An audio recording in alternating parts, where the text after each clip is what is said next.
everybody, welcome back to my channel. I'm here to do my weekly wrap-up. Sorry about the background, I'm kind of in a rush today. So I can't set up everything over there. So I finished 3 books. I was kind of hoping for more. It is what it is. So the first book I finished, I can't remember if I talked about this in the last one or not, but I finished Frankenstein. I gave it a 2. I didn't like it. I only liked it when the monster was talking. Because you never really got how he was made.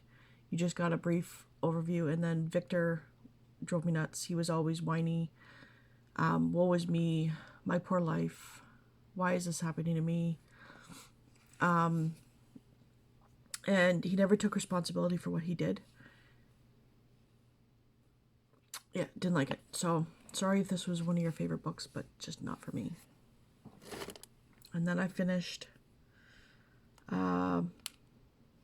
A Song for the Wild Built by Becky Chambers. I listened to it. And I gave it a 4. I wasn't sure if I'd like it to begin with.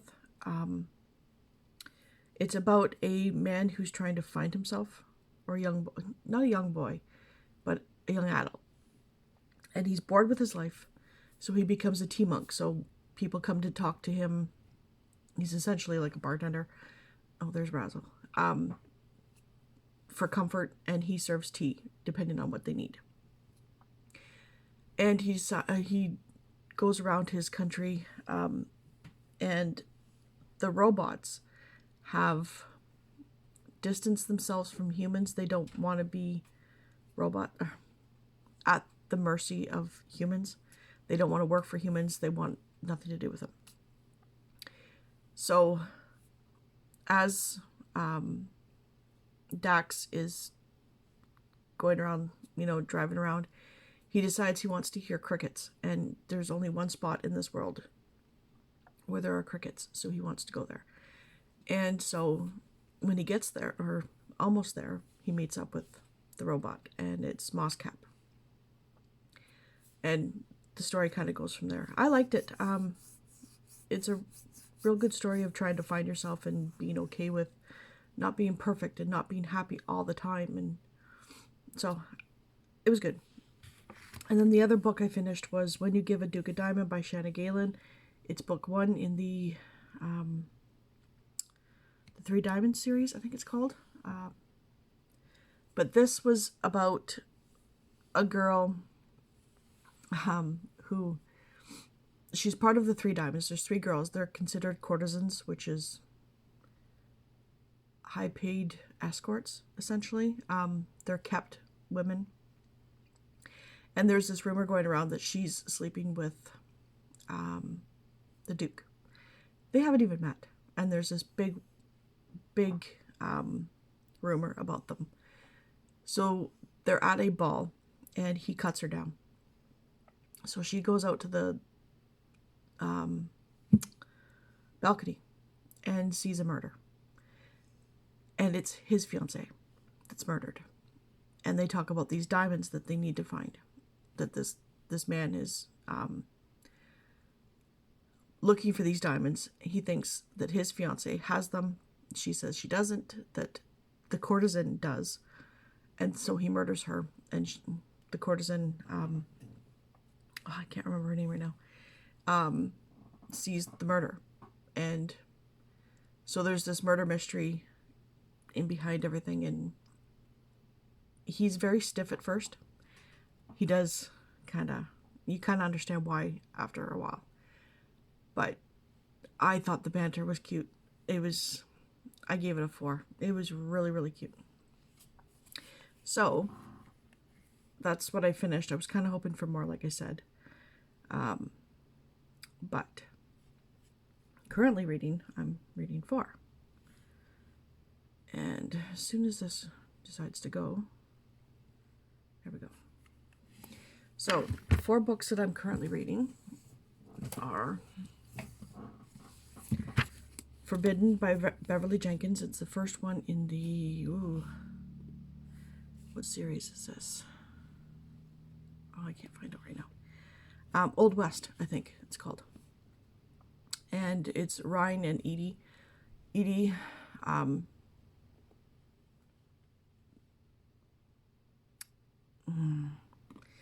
Ryan passes for white. He is half black. And Edie is trying to make a name for herself. She wants to go to California and open up her own restaurant because she can cook.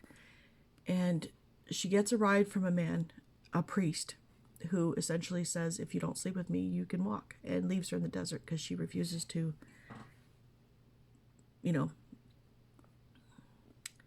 sell herself like that. And so Ryan finds her and brings her back because she's badly sunburned, badly injured.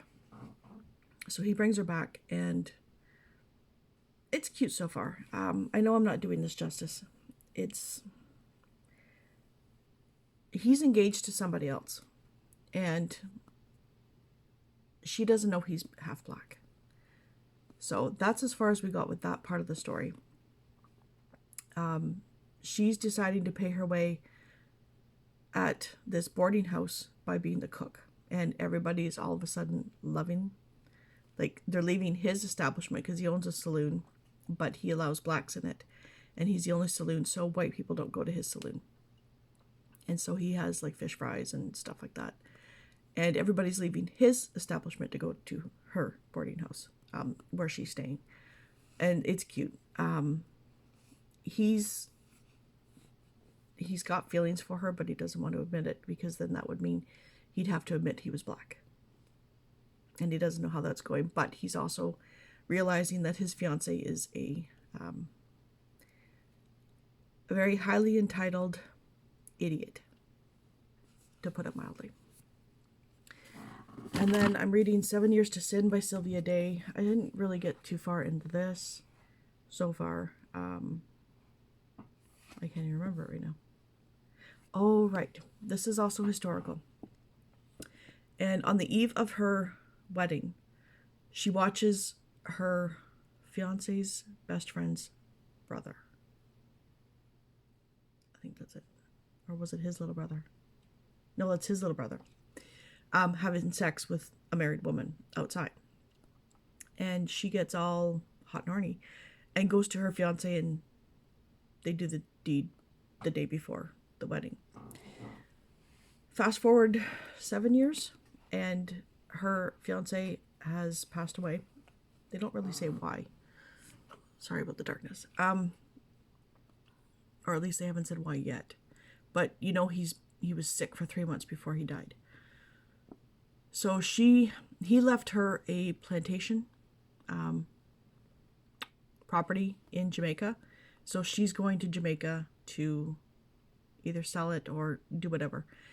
And it's on his boat, Alistair's boat, that she is on her way to Jamaica. So they start, because they've always had these feelings for each other, even though they don't really know each other.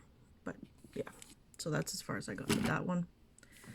Then I am reading Wilder Girls by Rory Power. I'm about halfway through. And this is about a boarding school where a bunch of girls have this tox come on them. And it either kills you, or it makes you have like double spines. It makes you have blisters on your face. And everybody has a different symptom reaction to this tox. So every second day they get shipments, but the shipments are getting less and less. And I'm not going to say what about that, but they have to fight for the food. Even though there are people that are dying, the food rations are still the same, even though they're getting the same amount of rations. So it's you find out why later on. But so there's the three of them that are best friends: her, Byatt, and what is it? Reese, Byatt, and Hetty. Hetty's the one. It goes between Hetty and Byatt's point of views. I don't think Reese has a point of view in here. But so they're either brought to the infirmary when they have a flare-up, or they disappear, which they consider they die, and then they burn the bodies. The military sends in because they're on an island. The military sends in like what they need, but not quite enough. And then Byatt goes missing. So, but that's like halfway through. And, but it's told in the synopsis, so, you know. So her and Reese decide to try and find Byatt. And there's a whole bunch of stuff now that's starting to happen. Like, it's a lot of buildup and just kind of going through the motions, sort of. So, and I'm also reading Whispers in the Dark by Maya Banks. It's book 4 in the KGI series. Oh, bad lighting. There we go. So I can't really talk about it, but they're in a group. They have their own group. They get paid by the government to do these missions, but they're not connected to the government, and the government does not acknowledge that they are a thing. And this is Nathan and Shay's story. I can't really say much, but Shay has telepathy, and her and her sister have telepathy. And the government is after them. It is explained later, way later, so I'm not going to get into that. But essentially, Shay can talk to certain people, and he's been captured, and she talks to him through her mind and gets him through it. So he comes home, and 6 months later, Shay needs his help.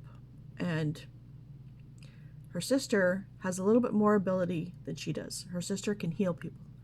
But if she heals too much, she can actually die. So the government's trying to find them. Or they think it's the government that's trying to find them. They don't know who's after them because they find out a bunch of stuff later on, and it's just starting to be revealed now. But yeah, so I'm really liking it. So those, I'm hoping to finish those in the next couple of days. And then I will probably start book 5. Fudge, Cupcake Murder by Joanne Fluke. It's Hannah Swenson series. The last book did not really appeal to me that much because Hannah was just so naive and such a prude in it, and I don't know. We shall see. It seems to be a lot smaller writing, so there's more words in it. Anyways, so there's that one. And then the Book of Cold Cases by Simone St. James. I finally got this in, so I'll be reading this for my RRC challenge. I don't know much about it at all. I just know it's dual timeline. 1977, Clear Lake, Oregon was shaken by the lady killer murders. Oh, isn't it somebody has a blog and is following the murderer? Something like that. And I might pick up, I'd probably pick up this one because it's small. Stephen King's Elevation. And it's a guy that's losing weight, but he's not losing size. And he's, I think, not too sure about it. He's losing weight without getting thinner, and the scales register the same whether he is in his clothes or out of them, no matter how heavy they are. So, don't know too much about it, but. And then I did my spinning wheel, and I can't show you because it's on my phone and I'm filming on my phone, for the next A Million More Pages book that I should read. And this one came up, Sky OMalley by Beatrice Small. Just know it's historical. There's never been a woman like Sky OMalley. With ebony hair, blue eyes, silken skin, and a luscious body, she is a hot-tempered vixen made for love. Courageous and wise, mistress of a mighty fleet, shrewd overseer of vast wealth, and both friend and foe to Queen Elizabeth, Sky is a woman of incomparable spirit. Brave, brilliant, magnificent. That doesn't tell you a whole lot about the book. There has never been a novel like Sky OMalley. Pure sensual delight and stirring intrigue, timeless journey through the tantalizing pleasures of tender romance, exquisite passion, and eternal love. That really does not say anything about it. I'm assuming it's, what timeline? The Renaissance? Ooh. But this was for, a million more pages. It was one of the challenges that I think you just scroll through and whatever comes up is there. So that's what came up, unfortunately. Because it's not that it's the size that's daunting me or the small letters, it's the time frame. I'm so far behind in that challenge. I doubt that I'll finish it. I'm not worrying too much about it. I'm just trying to get through as much as I can. And I'm not stressing out about that challenge. It's the Triple RC challenge that I like to finish every month. And that's just 10 bucks. This I started 6 months late, so it is what it is. So that is my weekly wrap up. I'm sorry it's so rushed. I have a lot of stuff to do today. My daughter has to be out of her apartment by Sunday. Today's Monday. She's moving in with my mom, so I have to go through my stuff at my mom's house. I have orders up the wazoo, and I have other stuff going on around here. So it's going to be a busy week this week. So, oh, update on weight loss. Nothing has happened. The only thing that the shots are doing for me is it is actually lowering my blood sugar, which is a good thing. I actually see in a normal range. So that's good. But whatever I lose, I gain in swelling. So it sucks. Anyways, hopefully that will change. Maybe if my dose goes up one more time, it'll change. We shall see. But I shall talk to you later. Don't forget to hit the like button, comment, and subscribe. Talk to you later. Bye.